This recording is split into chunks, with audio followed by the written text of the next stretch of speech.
Have you ever wondered what happens when a billion-dollar logistics network hangs by a single thread, and the person holding it is the exact employee they are trying to fire? Grab a strong cup of coffee. This is how a supposedly redundant worker, paralyzed a massive Chicago empire with just one click, no screaming, no smashing keyboards. Sometimes, the most brutal revenge is not what you do, but what you simply stop doing. Hello to the amazing audience of Boss Revenge Stories. I want to be completely honest with you today. YouTube recently disabled our monetization, leaving us with zero budget to keep this channel alive. If you enjoyed today's story, please consider supporting us with just $1 so we can pay our hardworking team to survive and continue creating these videos for you. You can support us by scanning the QR code on your screen or clicking the donation link in the description or pinned comment below. My name is Olivia Long, and I am 32 years old. I am officially listed as a cybersecurity assurance specialist at Aeritech Logistics. If you live anywhere near Chicago, you know us. We are the apex predators of the modern supply chain. We have fleets of massive delivery drones buzzing through the skyline and armadas of autonomous trucks dominating the interstate highways. We move millions of packages, medical supplies, and freight every single day. The executives upstairs like to pretend this entire ballet of metal and code runs on pure magic and artificial intelligence. They are wrong. It runs on people. And they are currently throwing those people out like yesterday's trash. 4 years ago, I was not just a name on a payroll. I was the lead architect who designed the core security framework for this entire automated network. Back then, I had a corner office on the 40th floor with a view of Lake Michigan. I was indispensable. But corporate memory is a remarkably short and ungrateful thing. As the company scaled into a multi-billion-dollar behemoth, the original builders were slowly pushed to the margins. Today, my workspace is a grim reflection of my perceived value. I have been banished to a windowless basement level. My desk is wedged between a deafening server rack that vibrates intensely 24 hours a day and an ancient coffee machine that permanently leaks lukewarm brown sludge onto a gray, moldy carpet. It is the kind of isolation that slowly chips away at your sanity. They do not fire you immediately. They just make your existence so utterly miserable and invisible that they hope you will quietly resign. The company is currently undergoing what the board of directors calls a massive restructuring. In reality, it is a bloodbath. Every single week, brilliant veteran engineers simply vanish. One day they are coding in their cubicles, and the next day their desks are entirely cleared out. Shortly after, the entire staff receives a sickeningly sweet email from Human Resources with a subject line about resource optimization or synergistic downsizing. I am not stupid. I have survived in this industry long enough to read the writing on the wall. I know with absolute certainty that my name is sitting on a termination list upstairs, just waiting for the right financial quarter to be executed. But here is the spectacular, fatal flaw in their grand corporate strategy. The people in the penthouse suites have completely forgotten what I actually do down here in the dark. Aeritech operates thousands of heavy drones and self-driving trucks. To do this legally, the Federal Aviation Administration demands strict compliance. Their regulations require a designated digital overseer to be actively logged into the mainframe during all operational hours. It is a mandatory emergency fail-safe to prove that a conscious human being is actively monitoring the network and ready to take manual control in case of a catastrophic glitch. A highly encrypted authentication tab must remain open and communicating with the federal servers constantly. 3 years ago, we had a major deadline. The old legal department was desperate to get our newest drone fleet approved before the winter holiday rush. To bypass months of bureaucratic red tape, they registered the federal compliance certificate directly under my personal Social Security number and my biometric retinal scan. They swore to me it was just a temporary fix. They promised they would transfer the credentials to a general corporate entity within a few weeks. But then that entire legal team was wiped out in the previous round of layoffs, and the paperwork was completely forgotten. The current executives do not realize that the key to their entire empire is not held by a faceless corporate entity. It is tied entirely to my eyes, my identity, and my physical presence. So I continue my daily routine in the shadows. Every morning, I descend into the noisy basement, scan my retina, and open that single, vital tab. The little green indicator light blinks, signaling to the federal government that Aeritech is legally authorized to fly. I sit at my desk, eating my cold turkey sandwiches in the dim lighting, listening to the drip of the broken coffee maker. I watch the company slowly rot from the inside out, commanded by arrogant leaders who have no idea how their own machinery works. I silently keep their thousands of daily shipments moving, fully aware that the very people trying to throw me out on the street are entirely dependent on the fact that I simply show up and do not close my browser. The inevitable acceleration of my demise arrived in the form of a 35-year-old man named Marcus Vance. Aeritech had just hired him as our brand new Chief Innovation Officer, a title that essentially gave him free rein to destroy whatever operational stability we had left. Marcus was the walking embodiment of everything wrong with modern tech leadership. He exclusively wore black turtlenecks, seemingly oblivious to the fact that he was not Steve Jobs and that we were in the middle of a sweltering Chicago July. Every sentence that fell out of his mouth was heavily peppered with the phrase, AI-driven. To Marcus, human beings were not employees or assets. We were simply inefficient line items on a budget spreadsheet, messy variables that needed to be aggressively optimized out of existence. It did not take long for Marcus to set his sights on my department. During his inaugural company-wide video address, he paced back and forth on a brightly lit stage upstairs, projecting a massive slide that read, "The Autonomous Future." I watched the feed from my basement monitor as he confidently declared that relying on human oversight for safety protocols was, in his exact words, Stone Age thinking. He flashed a blindingly white, heavily veneered smile at the camera and announced his flagship initiative, a rapid transition to 100% artificial intelligence automation. He made it crystal clear that the entire quality assurance and safety compliance team was standing in the way of progress. We were obsolete, and our jobs were going to be entirely eliminated before the end of the fiscal quarter. Most people in my position would have panicked. They would have stormed into human resources, filed grievances, or started shouting matches in the glass hallways upstairs. I did absolutely none of that. I am an engineer. I deal in hard facts, unyielding constraints, and structural coding. So, I drafted a very polite, incredibly brief email to Marcus. I did not complain about my job security or beg for my position. I simply attached a digital copy of the Federal Aviation Administration's Clause 402.b. I highlighted the specific, legally binding paragraph stating that if the designated human overseer disconnects, the federal safety mandate automatically triggers a catastrophic network lockdown. I hit send, genuinely thinking that even a buzzword-spewing executive would appreciate avoiding a federal grounding order that would freeze millions of dollars in freight. His response arrived exactly 4 minutes later. He did not ask for a private meeting. He did not ask for engineering clarification. He replied directly to my inbox with a single, sarcastic smiley face emoji. But he did not stop there. He forwarded my email to the Vice President of Human Resources and copied me on it. His note was brief and entirely venomous. Please document this immediately. The employee is exhibiting a highly anti-innovation attitude and attempting to use archaic red tape to stall our AI integration timeline.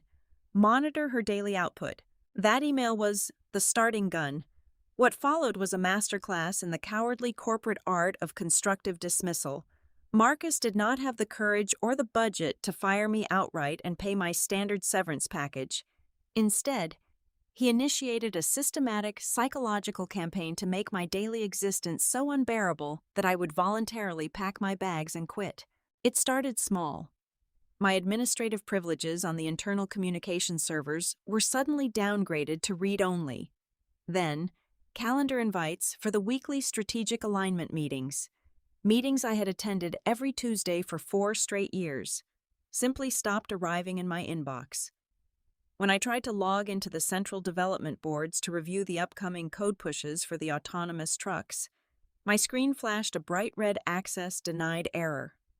Marcus was building a silent digital wall around me, isolating me from the very company I had helped build, while actively stripping away the essential tools I needed to do my daily job. He was trying to suffocate me in the dark. He wanted me to feel utterly useless, hoping I would break down, draft a letter of resignation, and save Aeritech several months of severance pay. He wanted a clean exit with zero corporate liability. He severely underestimated who he was dealing with down in the basement. I realized I was backed into a corner, with the edge of the cliff rapidly crumbling beneath my feet. But instead of jumping, I started digging my heels into the concrete. I opened my personal, highly encrypted laptop, making absolutely sure it was completely disconnected from the Aeritech corporate network. I created a deeply nested, hidden directory, secured by multiple passcodes, over the next 3 weeks. While Marcus was busy boasting to glossy tech magazines about his upcoming AI revolution, I quietly became a digital ghost. I began methodically downloading and archiving everything. I saved hundreds of system logs, dozens of operational manuals, and thousands of lines of source code that proved my ongoing critical necessity to the network. More importantly, I meticulously documented the board of directors' blatant, almost criminal negligence. I saved time-stamped, authenticated copies of Marcus's smiley face email. I backed up the original, signed legal documents tying the federal compliance certificate strictly to my retinal scan and social security number. I collected every internal memo where upper management willfully ignored the mandated safety protocols to boost their quarterly profit margins.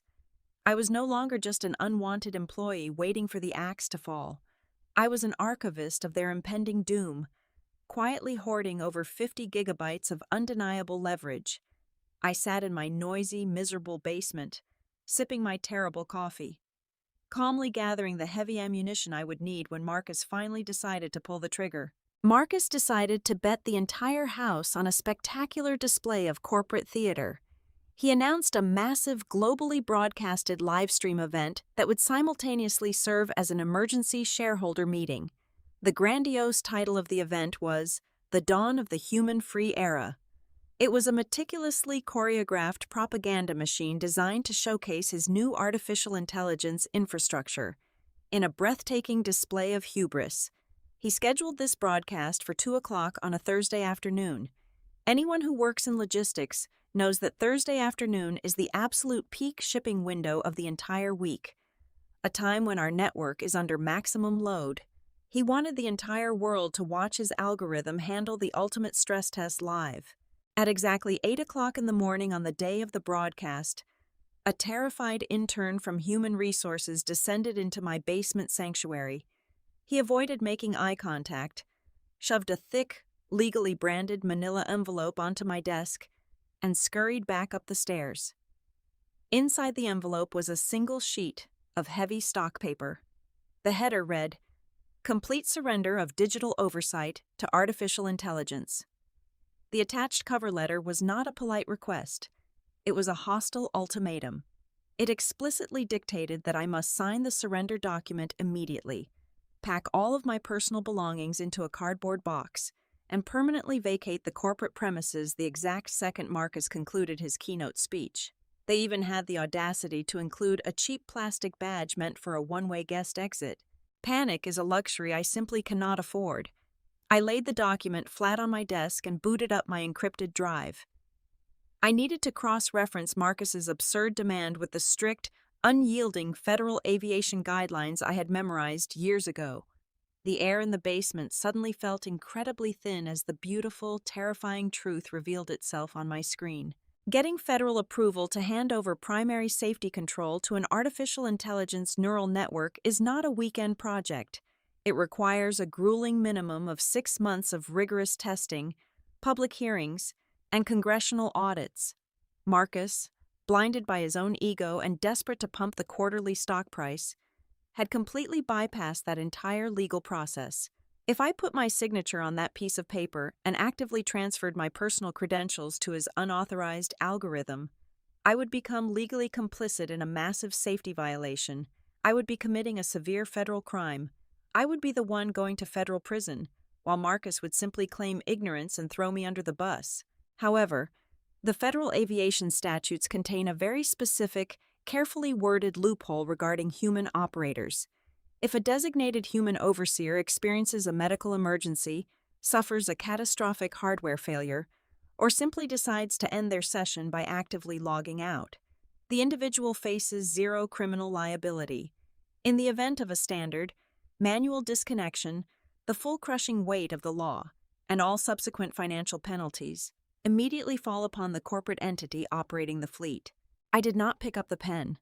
I left the paper sitting perfectly square on my desk, utterly blank. Instead of packing my bags, I walked over to the ancient, leaking machine in the corner. I had brought my own premium beans from home specifically for this occasion. I took my time, brewing a fresh, incredibly strong cup of coffee.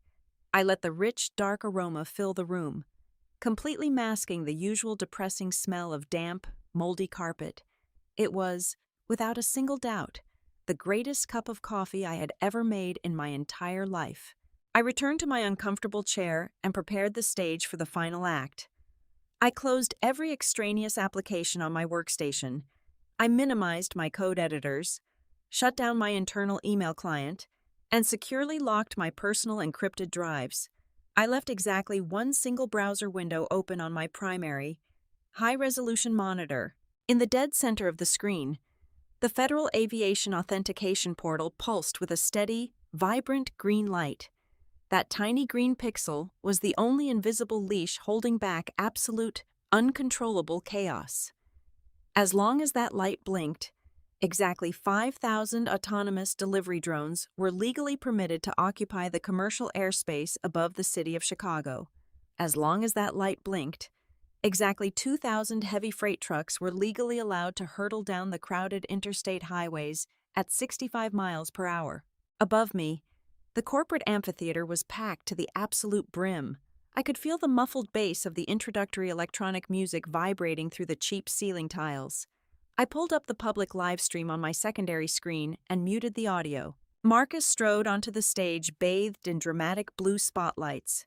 He was wearing his signature black turtleneck, looking every bit the visionary he believed himself to be.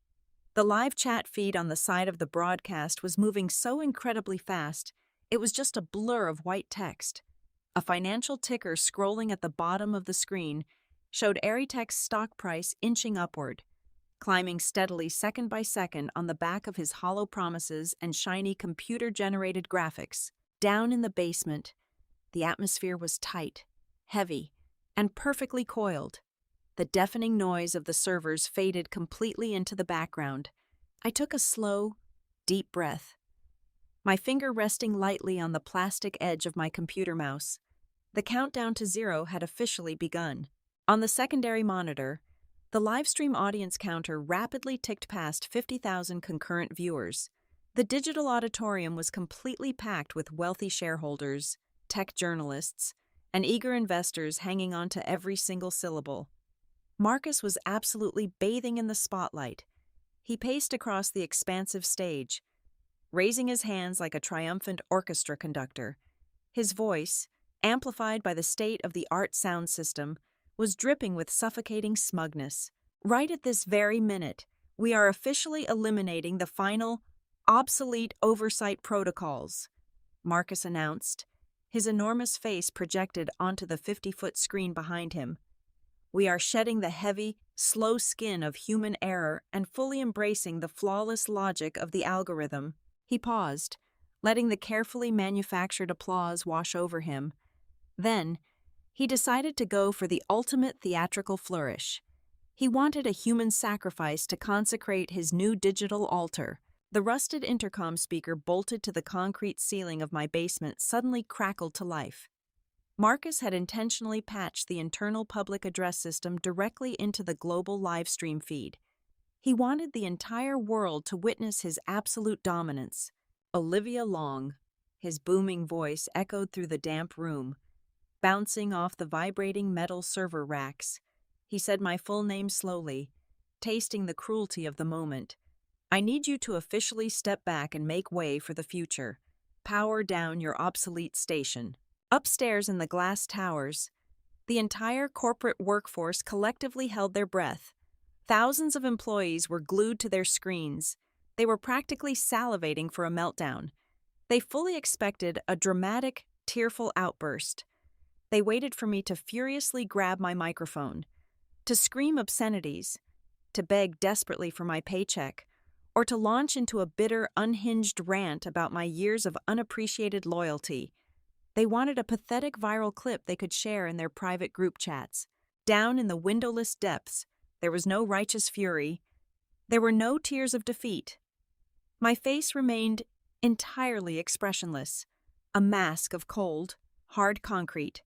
The deafening roar of Marcus's ego reverberating through the speaker simply washed over me like useless static.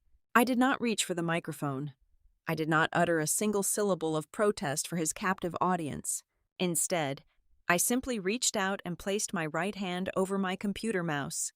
The smooth plastic felt remarkably cool against my palm. A very small, genuine smile finally crept across my face. "The future is all yours," I whispered to the empty room, my voice barely audible over the hum of the cooling fans.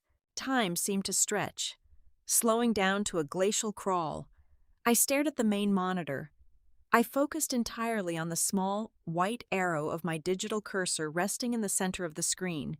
With a smooth, deliberate flick of my wrist, I guided that tiny arrow up and to the far right corner of the active browser window. I hovered the cursor perfectly over the small box containing the letter X. For 3 long seconds, the vibrant green indicator light of the Federal Authentication Portal pulsed brightly, a digital heartbeat keeping the massive corporate beast alive and breathing. Then, I pressed my index finger down. There was no cinematic explosion. There were no flashing red sirens or blaring klaxons in my basement sanctuary. There was absolutely no dramatic fanfare to mark the death of an empire. There was only a crisp, quiet, entirely unremarkable click of a plastic mouse button. The tab vanished. The screen went entirely black. The vital, legally mandated communication session instantly terminated.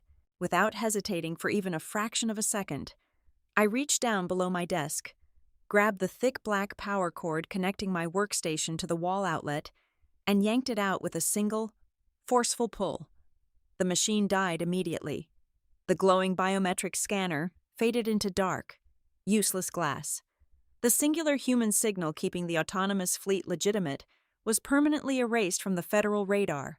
I smoothly stood up from my chair, picked up my leather handbag from the floor, and turned my back on the darkened desk. I pushed open the heavy basement door and walked out, leaving the deafening silence of a severed connection in my wake. Exactly 60 seconds. That is the precise duration of the Federal Aviation Administration's automated grace period.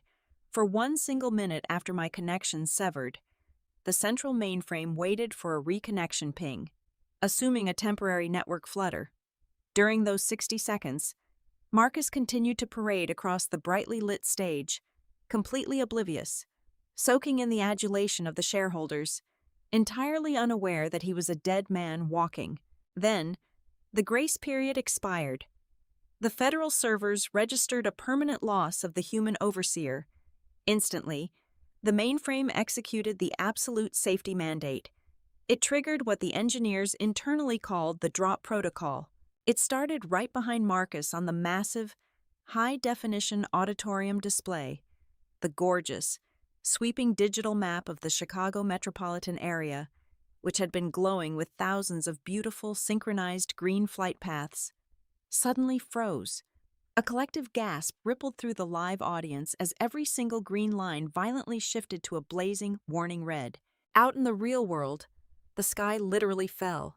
Over 5,000 heavily loaded delivery drones were currently airborne, buzzing across the windy city skyline, carrying everything from hot meals to expensive electronics to critical pharmaceutical supplies.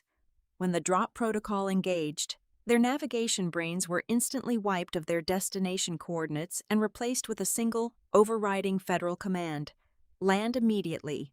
It did not matter where they were. The drones simply scanned for the nearest flat surface and dropped out of the sky like heavy stones. Hundreds of 50-pound hexacopters initiated emergency descents onto crowded public parks, scattering terrified pedestrians who had to run for cover. Dozens more slammed down onto the flat roofs of high-rise apartment buildings, while others awkwardly touched down right in the middle of active intersections, causing a cascade of minor traffic collisions. A drone carrying premium groceries landed heavily on a suburban family's patio table, completely crushing their afternoon lunch. The pristine, choreographed aerial ballet transformed into an apocalyptic mechanical rainstorm in a matter of mere seconds. But the chaos in the sky was nothing compared to the absolute paralysis on the ground. Simultaneously, the failsafe signal reached the 2,000 autonomous 18-wheeler trucks dominating the regional interstate highways.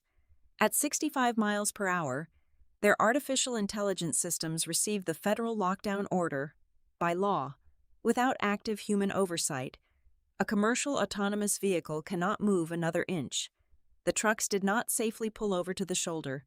They did not look for a rest stop. They simply engaged their emergency air brakes exactly where they stood. Massive clouds of white smoke erupted from thousands of tires violently skidding across the asphalt. The deafening screech of locking brakes echoed across every major highway entering and exiting Chicago. Within 3 minutes, the entire Midwestern logistics corridor was completely paralyzed. Miles of gridlocked traffic piled up behind the frozen mechanical behemoths. Drivers laid on their horns, completely trapped behind walls of heavily armored, dead corporate metal. Back in the auditorium, the meticulously produced live stream had devolved into a catastrophic spectacle. The triumphant electronic background music was abruptly cut off, replaced by the shrieking wail of the corporate command center's internal alarm system. Marcus stopped dead in his tracks. The smug, confident smile melted right off his face, leaving behind a pale, terrified mask of absolute horror. He slowly turned around to look at the giant screen. Flashing in massive, bold white letters across the blazing red map was a system warning that could be read clearly from the very back of the room. Federal oversight connection lost. All fleets grounded. Mandatory lockdown initiated. The live stream chat, which had been filled with congratulatory rocket emojis just moments prior, exploded into absolute hysteria as investors realized what they were witnessing. But the most devastating reaction was happening at the bottom of the screen. The live financial ticker tracking Aeritech's stock price, which had been steadily climbing all morning, suddenly stalled. Then, as automated trading algorithms reacted to the live catastrophic failure, the stock price drove straight off a cliff, plummeting by 10%, then 20%, wiping out hundreds of millions of dollars in market capitalization in real time. Behind the stage, the main control room was a digital war zone. Dozens of frantic engineers were violently typing on their keyboards, desperately trying to bypass the lockdown. They tried to reboot the core servers. They tried to route the system through backup channels. They tried every single hacker trick they knew, but they hit an impenetrable wall of federal encryption. The system coldly demanded the exact biometric retinal signature and the specific Social Security authentication that only one person possessed. The engineers realized with dawning horror that they were completely locked out of their own billion-dollar machine. The heavy oak doors of the control room flew open, and the chief legal counsel stormed in, his face purple with absolute rage. He did not care that Marcus was technically an executive. He grabbed Marcus by the collar of his expensive black turtleneck and screamed directly into his face. "You arrogant fool! Do you have any idea what you have just done?" the lawyer roared over the blaring alarms. "You just triggered a massive violation of federal aviation law. We are facing penalties of over $5 million for every single hour this network is down. Furthermore, we have hundreds of trucks currently sitting dead on the highway carrying temperature-sensitive medical supplies and frozen commercial cargo. The refrigeration units shut down with the engine blocks. Everything is dying and rotting out there. And the federal government is holding us 100% liable because you bypassed the human override protocols," Marcus stammered, his previous bravado entirely shattered, his hands shaking uncontrollably. "Just fix it. Call the IT department. Call the girl in the basement. Get her back online right now. A terrified human resources manager, clutching a tablet with trembling hands, looked up from the corner of the room. We already sent a security team down to the basement. The room is completely empty. Her computer is unplugged and wiped clean. Then call her cell phone, Marcus shrieked, his voice cracking in sheer panic, completely losing his mind in front of his staff. Call her immediately and offer her whatever she wants. Double her salary. The manager tapped the screen of the tablet and put the call on speakerphone for the entire frantic room to hear. They waited in breathless silence for the ringing tone. Instead, a cold, automated operator's voice echoed through the chaotic control room, sealing their absolute doom. We are sorry. The subscriber you have dialed does not exist. Please check the number and try your call again. For exactly 48 hours, the world outside burned while I sat perfectly still in the quiet comfort of my apartment. The global news cycle was a continuous, frantic loop of aerial helicopter footage showing thousands of dead, heavily loaded delivery drones sitting awkwardly on suburban lawns, public parks, and grocery store roofs. The ground-level coverage was even worse, displaying endless lines of completely paralyzed 18-wheeler trucks that had essentially turned the Midwestern interstate highways into massive, inescapable parking lots. The major financial networks reported that public trading on Aeritech stock had to be manually halted by federal regulators just to prevent a total market collapse. In a matter of 2 days, the company hemorrhaged over $40 million in direct operational revenue losses.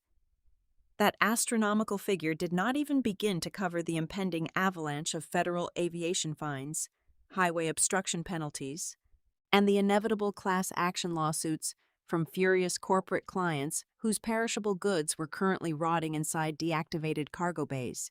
On the morning of the third day, I was sitting out on my small third-floor balcony, wearing my most comfortable weekend robe and sipping a warm, perfectly brewed cup of chamomile tea.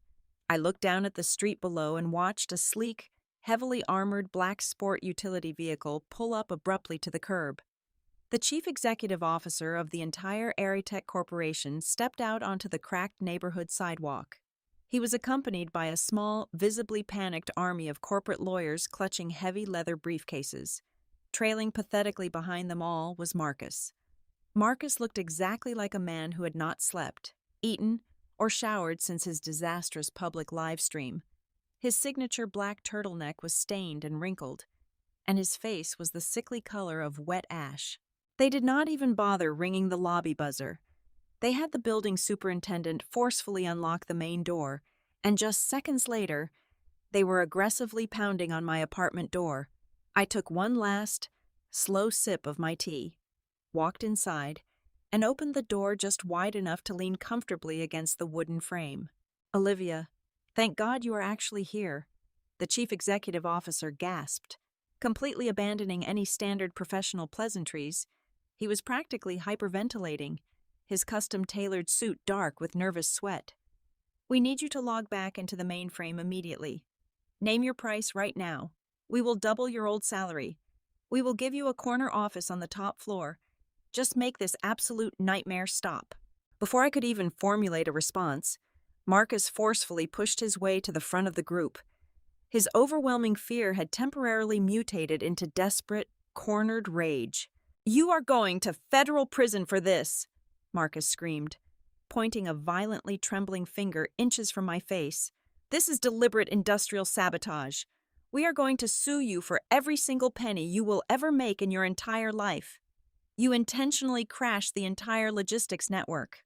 I did not flinch. I did not raise my voice or show a single ounce of intimidation. I simply turned around, walked slowly over to my kitchen island, and picked up a thick, neatly bound stack of heavily laminated papers. I walked back to the doorway and handed the stack directly into the trembling hands of the chief executive officer. "I strongly suggest you read page 4, I said, my voice dangerously calm. The chief executive officer frantically flipped through the heavy documents. The legal team crowded tightly around him, reading frantically over his shoulders. The first page was a freshly printed copy of the Federal Aviation Regulation regarding the Mandatory Human Overseer Protocol. with the liability clauses highlighted in bright yellow. The second page was the time-stamped email I had sent directly to Marcus's inbox, explicitly warning him that disconnecting my verified session would trigger an immediate, catastrophic federal lockdown. The third page was a high-resolution screenshot of Marcus's brilliant executive response, a single condescending smiley face emoji sent directly from his corporate account. But the final page was the absolute, undeniable death blow. It was the official stamped human resources mandate that Marcus had forced upon me the very morning of his disastrous global broadcast. As you can clearly read in black and white on that final page, I explained, maintaining a perfectly level, polite tone while staring directly at the Chief Executive Officer, your Chief Innovation Officer officially ordered me, in writing, to surrender all digital oversight and permanently vacate the corporate premises to make way for his new automated infrastructure.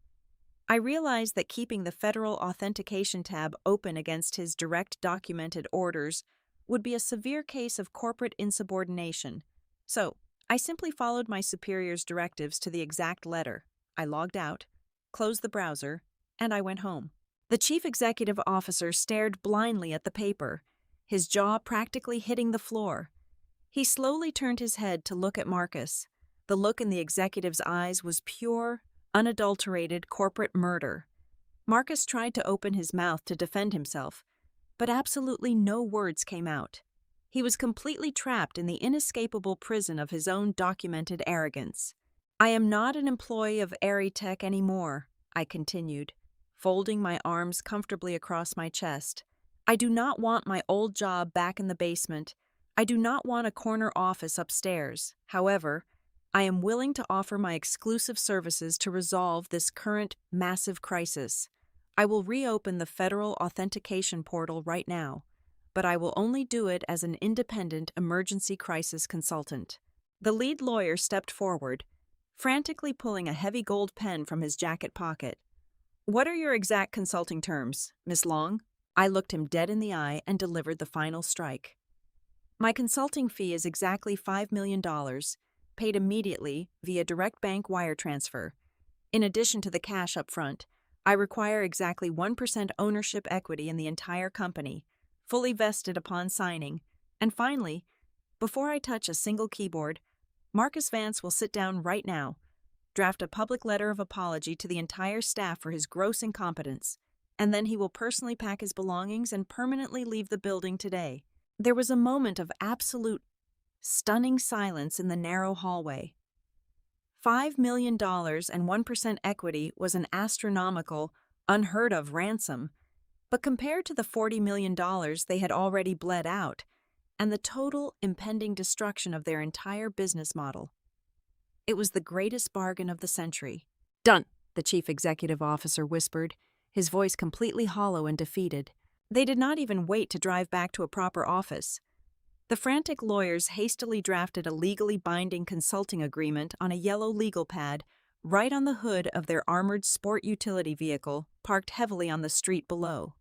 The Chief Executive Officer signed it with shaking hands, pressing so hard he nearly tore the paper. They processed the massive wire transfer standing right there on the concrete sidewalk, and my phone buzzed heavily with the secure bank notification of the deposit exactly 5 minutes later, once the money was legally and securely mine. I walked over to the small, highly encrypted backup laptop resting quietly on my living room coffee table. I opened the sleek lid. The biometric scanner glowed instantly with a soft, familiar blue light. I leaned in, allowing the laser to securely scan my retina. I quickly navigated to the hidden federal portal, and with a single, highly paid click of my plastic mouse, I opened the tab. The little digital indicator light instantly turned a brilliant, beautiful green. Miles away, thousands of heavy truck engines simultaneously roared back to life, pumping thick exhaust into the air. Drone rotors spun up with a deafening whine, lifting heavy cargo back into the sky.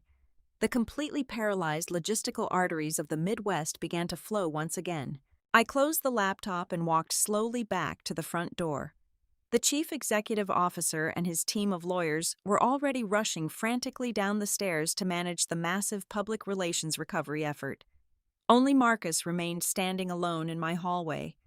He looked completely broken, an empty, pathetic shell of a man whose entire career, professional reputation, and future had just vaporized into thin air because he fundamentally misunderstood who actually held the power. I looked at him, gave him a very small, polite smile, and softly closed the door right in his face, locking the heavy brass deadbolt with a deeply satisfying click. Thank you so incredibly much for listening to my story today. I really want to know, where in the world are you listening from right now? Please let me know down in the comments. And if you found today's story entertaining and satisfying, please consider helping our hardworking team out with just $1. You can easily do this by scanning the donation QR code currently on your screen, or by using the secure donation link provided in the description or the pinned comment below. Your generous support directly pays the salaries of the amazing staff who work tirelessly to feed their families and continue creating these great stories for you. Thank you again, and have a wonderful day.